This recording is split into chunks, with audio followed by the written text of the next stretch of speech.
నమస్తే. ప్రస్తుతం మనం ఉస్మానియా యూనివర్సిటీలో ఉన్నాము. తెలంగాణ వ్యాప్తంగా ఇవాళ ఇందిరా పార్కు ధర్నా చౌక్లో బీసీ సంఘాలంతా కూడా ఇవాళ ధర్నాకు దిగుతూ ఉన్నాయి. సో నిరసన వ్యక్తం చేస్తూ ఉన్నాయి. సో ఆ ధర్నాలకు ఆ నిరసనకు ఇవాళ పెబ్బగా జాగృతి అధ్యక్షురాలు ఎమ్మెల్సీ కవిత బాధ్యత వహిస్తూ ఉన్నారు. సో ప్రభుత్వం మీద ఒత్తిడి తీసుకొచ్చైనా స్థానిక సంస్థల ఎన్నికల్లో 42% రిజర్వేషన్ బీసీలకు కల్పించాలి, కామారెడ్డి బీసీ డిక్లరేషన్ను ఖచ్చితంగా ఇక అమల్లోకి తీసుకురావాలి, మీరు అన్నటువంటి మాట నిలబెట్టుకోవాలంటూ ఎమ్మెల్సీ కవిత మళ్ళీ తెర మీదకి వచ్చింది చాలా రోజుల తర్వాత. ఒకసారి ఈ అంశం గురించి డెప్త్గా మాట్లాడదాం. ఇప్పటికే కులగణన జరుగుతూ ఉంది తెలంగాణలో కాంగ్రెస్ ప్రభుత్వం వచ్చిన ఏడాదిలోనే. So declaration BC Kamareddy declaration కూడా మేము మెల్లమెల్లగా ఇంప్లిమెంట్ చేస్తాము, స్థానిక సంస్థలో అన్ని రకాల రిజర్వేషన్ అందిస్తామని చెప్తున్నప్పటికీ కూడా కొంత కవిత మాత్రం ఉద్యమాన్ని ఉధృతం చేసే పరిస్థితి కనిపిస్తూ ఉంది. సో ఓయి శంకరన్న ప్రస్తుతం మనతో పాటున్నాడు. సో క్లియర్గా మాట్లాడదాం లెక్కలతో అన్న, ఎందుకంటే మీరు తెలంగాణ ఉద్యమం నుంచి కావచ్చు, బీఆర్ఎస్ 10 ఏళ్ల పరిపాలన కావచ్చు, కాంగ్రెస్ ఏడాది పరిపాలన అంతా అబ్జర్వ్ చేస్తూ ఉన్నారు, మీరు చూస్తూ ఉన్నారు. సో ఏమనిపిస్తుంది కవిత ఉద్యమం చూస్తూ ఉంటే ఏమనిపిస్తుంది? కవిత బీసీలకు పెబ్బైంది.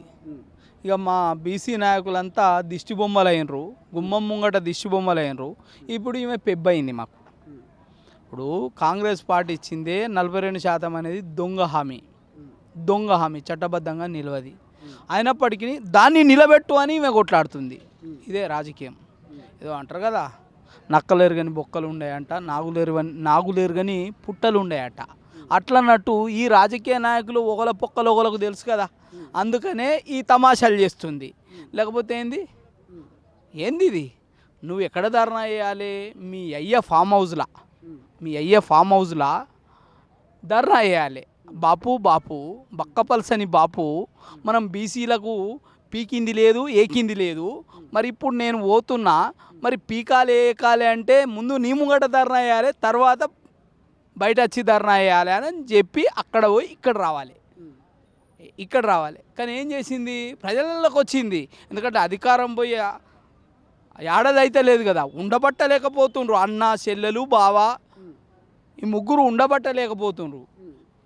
ఇక తిరుగుతుర్రు తెలంగాణ వ్యాప్తంగా ఏమో పొడిచి పడేసినట్టు. మీ చక్కదనమే కదా ఇవాళ రాష్ట్ర పరిస్థితి ఇట్లున్నది. మీ ఆ రాష్ట్రానికి అప్పులు పెరిగినాయి, మీ కుప్పలు పెరిగినాయి. అవే పైసలు ఇప్పుడు బయటికి వస్తున్నాయి. కాబట్టి ఎవడు నమ్ముతాడు మిమ్మల్ని? ఎవడు నమ్మాలి అని నేను అడుగుతున్నా సూటిగా.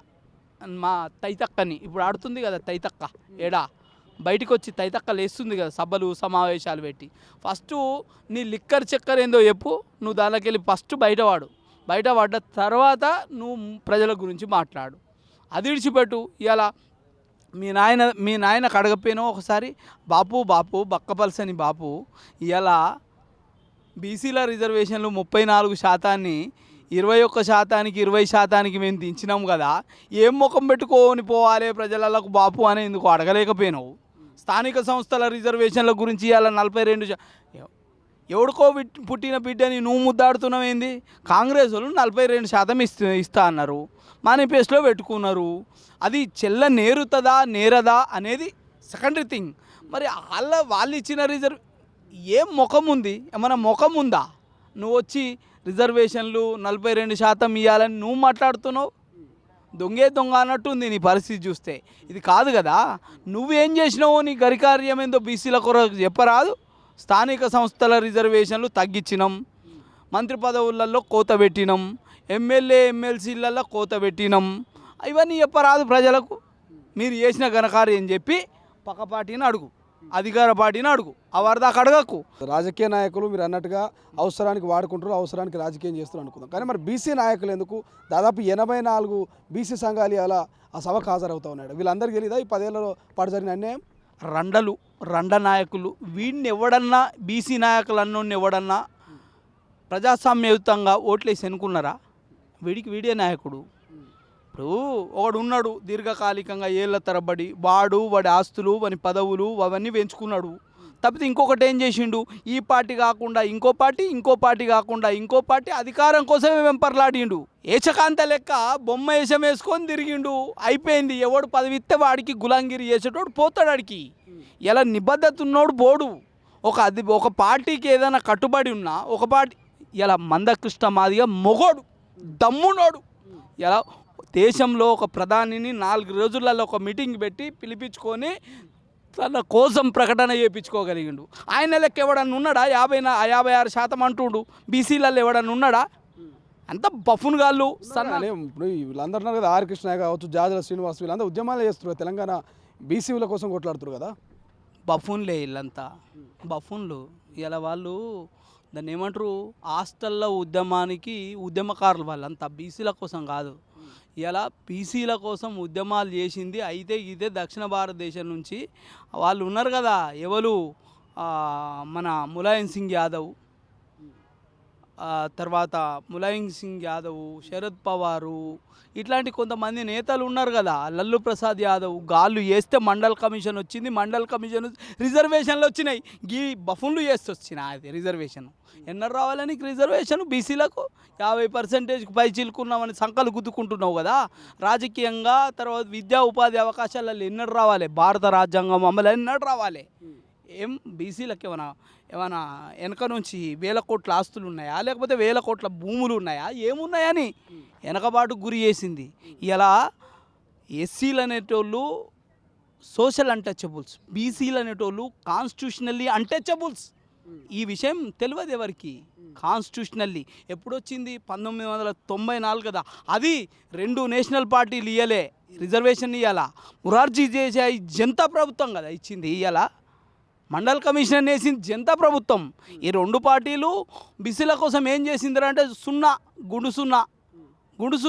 ఇప్పటికైనా మేము బీసీ ఇవాళ బీజేపీ అధికారంలో ఉన్నది. మేము చిరకాల ఆకాంక్ష, మాకు రాజకీయ భాగస్వామ్యం కావాలి. ఎంత ఇస్తారో ఎంతో కొంత రాజకీయ రిజర్వేషన్లు ఇవ్వమని మేము ఇవాళ డిమాండ్ చేస్తున్నాం. ఇలా మందకృష్ణ మాదిగ గారు ఇలా తన జాతి కోసం ఏ రాజకీయ పార్టీ కండువ వేసుకోలే, కానీ ఇలా తనకు అనుకూలంగా ప్రధానిని మాట్లాడించగలిగిండు, ఒక కమిటీ వేసుకుపించుకోగలిగిండు, సుప్రీంకోర్టులో జడ్జిమెంట్ తెచ్చుకోగలిగిండు. మరి మీరేం చేసినారు సన్నాసులు? ఏం చేసినారు మీరు? మా నాయకులు అంటే ఎవడు నమ్మాలి? మిమ్మల్ని ఎవడు నమ్ముతాడు? ఎలా విద్యా ఉపాధి అవకాశాలలో పక్కోడు కొట్లాడితే మేము తెచ్చినామంటారు. ఇప్పుడు రాజకీయ రిజర్వేషన్లు పక్కోడు కొట్లాడితే మేము తెచ్చినామని ఇప్పుడు సంకలు గుద్దుకుంటారు. 100కు 60% ఉన్న బీసీలో ఏ ఒక్క లీడర్ కూడా దమ్మున్న లీడర్ లేడా? బీసీ లీడర్ రండాలని చెప్తున్నా కదా. రండాలు ఈ రండాల వాళ్ళు స్వయం ప్రకటిత నాయకులు. వీళ్ళంతా స్వయం ప్రకటిత నాయకులు. ప్రజలు నాయకత్వం ఇస్తే, ప్రజలు నాయకుడిగా నిలబెడితే అయినోళ్ళు కాదు వీళ్ళంతా. ప్రజానాయకుడికి ఒక నిబద్ధత ఉంటుంది, ఒక కమిట్మెంట్ ఉంటుంది. వీళ్ళకేముంది అని అడిగిన. ఇగో తెలంగాణ కోసం కొట్లాడుకున్నాం. ఇది 10 ఏళ్లలో కేటాయించిన బడ్జెట్ టీఆర్ఎస్ పార్టీది. ఒకనాడు టీఆర్ఎస్ పార్టీకి మద్దతు చేస్తారు, ఒకనాడు బీజేపీకి చేస్తారు, ఒకనాడు కాంగ్రెస్కి చేస్తారు, ఒకనాడు ఇంకో పార్టీకి చేస్తారు. చేయని పార్టీ ఏమన్నా ఉంటుందా బీసీ నాయకులకి? అందుకనే అంటున్నారు రండలు ఇల్లు అని. లెక్కలని గట్టిగానే రాసుకొచ్చిన. ఎన్ని రోజులు కష్టపడాలి? నేను ఇవాళ 2014 నుంచి వీళ్ళు ఏదైతే 2022-23 వరకు బడ్జెట్ అలొకేషన్స్ చేసిండ్రు. జనాభాలో 56.5% ఉన్నాము. అత్యధికంగా ట్యాక్సులు కట్టేదే బీసీలు. మిగతా వాళ్ళు కడతారు, కానీ అత్యధికంగా జనాభాకు తగ్గట్టు ట్యాక్సులు కడతాము. అసలు జనాభా దామాష ప్రకారం అలొకేషన్స్ ఉండాలి కదా. ఇలా అలొకేషన్ చేసింది ఎంత, ఖర్చు పెట్టింది ఎంత, ఇది ఈ బీసీ నాయకులకు తెలియదా? ఇలా ఈ తైతకు తెలియదా? ఈ తైత చెప్పాలే కదా. ఇలా బీసీలు ఇంత జనాభా ఉన్నారు బాపు. మనము 1,00,000 కోట్ల నుంచి మొదలుపెట్టి 2,90,000 బడ్జెట్ పెట్టుకున్నాము. మరి వీళ్ళకి ఎంత కేటాయించినాము అంటే ఈ 10 ఏళ్ళల్లో 40,091 కోట్లు కేటాయించారు. మరి ఖర్చు చేసింది ఎంతరా నాయన అంటే 24,000 కోట్లు, 487 కోట్లు ఖర్చు చేసిండ్రు. అంటే ఇచ్చిన బడ్జెట్కు ఖర్చు చేసిన దానికైతే పొంతనే లేదు కదా. మరి దీని గురించి మీ అయ్యని అడగాలి కదా, మీ తాగుబోతు అయ్యని అడగాలి కదా. నువ్వు ఇంకా 20,000 కోట్ల బడ్జెట్ మిగిలే ఉన్నది. అరే ఈ కేటాయించిందే తక్కువ.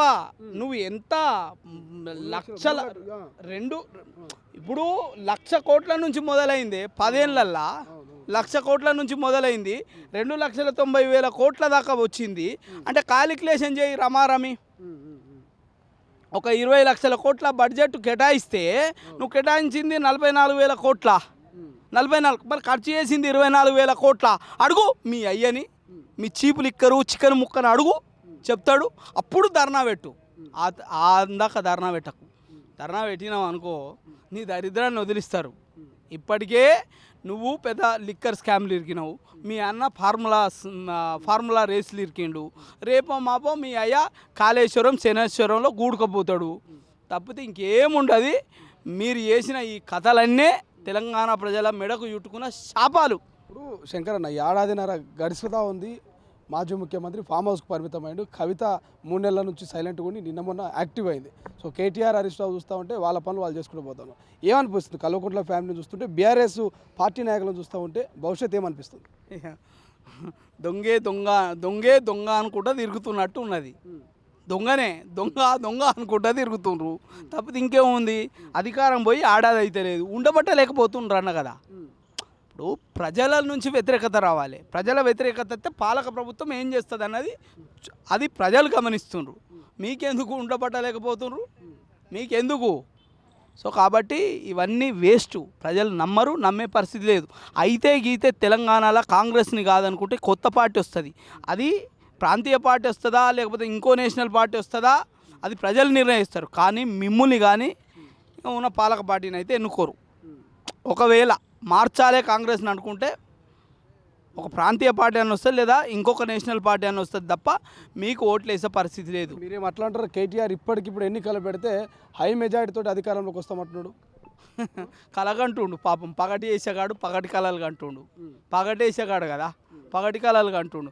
అదేందో ఎప్పుడు ఫార్ములా ఈ రేస్ ఉంది కదా, ఎవడెవడు కంపెనీలు ఇచ్చినావు, ఏ కంపెనీ థర్డ్ పార్టీ ఏ కంపెనీ ఇచ్చింది, పురపాలిక శాఖకున్న అథెంటిఫికేషన్ ఏంది, టెండర్లు కేటాయించడంలో పురపాలిక శాఖకున్న అథారిటీ ఏందని అడుగుతున్నా నేను.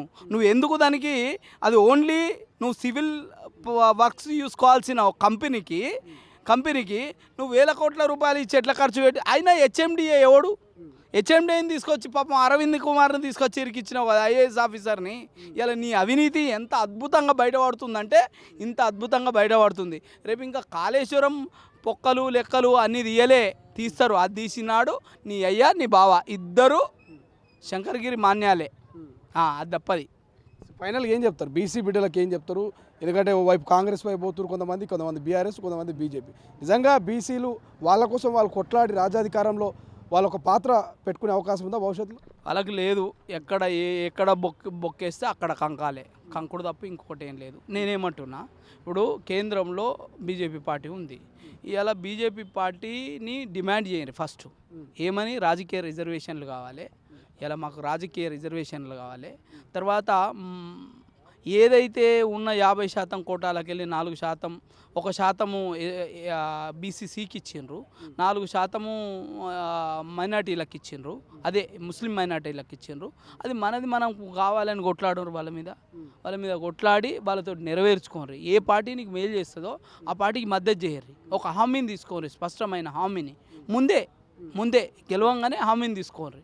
ఏ పార్టీ మనకు మద్దతు చేస్తుందో ఆ పార్టీకి మనము మద్దతు చేద్దాం. మనకు మద్దతు చేయని పార్టీలు ఎందుకు? మనతోటి ఏం పని ఉన్నది? పాపం బీసీల పరిస్థితి ఎట్లయింది అంటే అటు కిందికి లేదు, ఇటు మీదికి లేదు, మధ్యలో నలిగిపోతున్నారు. ఆ నలిగిపోయిన వాళ్ళకి కొంత ఉపశమనం కావాలి. సో ఆ ఉపశమనం కోసం ఏ పార్టీ మనకు మేలు చేస్తుంది అనుకుంటుందో ఆ పార్టీకి మనం మద్దతు చేద్దాం.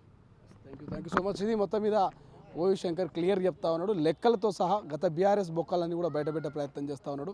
గతంలో మీరు అనుకున్న బడ్జెట్ ఏంది, కేటాయించిన బడ్జెట్ ఏంది, ఖర్చు పెట్టిన బడ్జెట్ ఏంది, సో ఏం చేసిరు బీసీల కోసం 10 ఏళ్ల పాటు, ఇప్పుడు ఏం చేద్దామని, ఏం ఉద్ధరిద్దామని మళ్ళీ తెర మీదకి వచ్చారు. బీసీలు ఇప్పటికైనా మేలుకోవాలి, రాజ్యాధికారం కోసం కొట్లాడమే కాదు, సో నిజాలు తెలుసుకోవాలంటూ ఓవి శంకర్ చెప్తున్నటువంటి పరిస్థితి. సో చూద్దాం కవిత ఈ ఉద్యమం ఏ పరిణామాలకు దారి తీయబోతోంది, బీసీలో చైతన్యం కలుగుతుందా లేకపోతే ఇట్లనే ఉంటారు అనేది.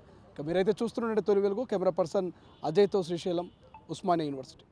ప్రపంచంలో ఏ మూల ఏ క్షణం ఏం జరుగుతుందో వేగంగా తెలుసుకోవడానికి తొలి వెలుగు వాట్సాప్ ఛానల్ని ఫాలో చేయండి.